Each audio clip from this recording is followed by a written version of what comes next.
Hey guys, it's 2026 at balik repair na naman tayo. So ngayon magpapalit ako ng battery ng Redmi Note 10 Pro. So itong battery na unang pinalit dito is mabilis daw lumobo, wala pang isang buwan.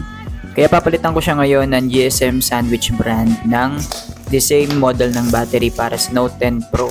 So plug and play na lang to, no need na mag-convert pa o no need na magpalit pa ng BMS board.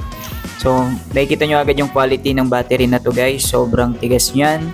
Hindi siya malambot at alam nyo naman very compact siya kaya matagal siya malobat. So bago ko siya insert sa phone o install, sinecheck ko muna siya ng tester para siguradong may karga siya at hindi ko na kailangan pang mag jump start. At pagkatapos ko siyang indicate gamit yung included adhesive, testingin ko muna siya syempre. Makikita nyo magkaroon na to ng green line dahil dun sa old battery na lumobo na damage yung screen niya at nabasag yung back case. Kaya kung ako sa inyo, kung palagay nyo pasira na yung battery ninyo, papalitan nyo na agad.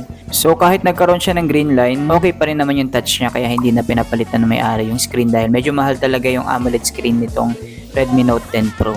So after few testing, okay naman yung battery niya guys, and as usual, maganda talaga yung performance ng battery na to. And hopefully hindi siya magaya dun sa isang brand ng battery na lumobo agad.